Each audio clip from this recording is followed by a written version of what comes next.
I'm Arlene Lott, the Princess of Pie. I call this my retro tattoo pie. It's a showstopper, and it's actually not that hard to make. I've prepared my crust and filled it with apple pie filling. I'm going to get started by rolling out the pastry for the top. And use an extra pie plate to cut the first couple of pieces of this art. And I'm gonna eyeball it just because I know what I'm doing, but you can always draw yourself a little stencil. Now we're gonna use the rest of this to make our hand pie that we're gonna put on top of our pie. And we're going to put dulce de leche inside our hand pie.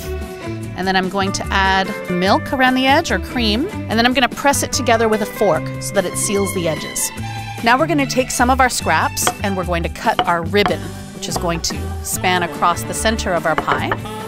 And once you've got your banner ready, spend a little time, fuss a little bit, make some letters, put them on top. Mom, love. For me, pie.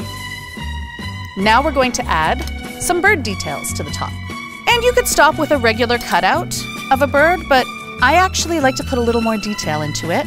So I'm gonna cut a little bit of an extra belly. Then it needs a little tiny extra bit for the beak, and a couple of little more details.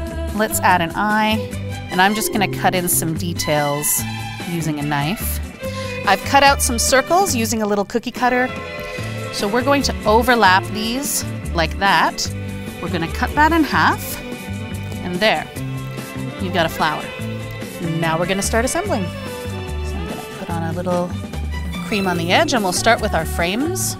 I like to put things sort of symmetrically. So if you've got a couple of flowers there, a couple there, and then you can go a little lighter on the top. I've got a spoon. And what that will do is give us a retro edging, just a little bit of detailing here. I'm spraying my cream on to get in there without disturbing the details. And now that we're done spraying, we're going to put this in the fridge for at least half an hour to chill. Don't skimp on the chilling on this one. Then it goes into a 350 oven for about an hour until it's all golden and gorgeous. Now look at this, a showstopper of a pie.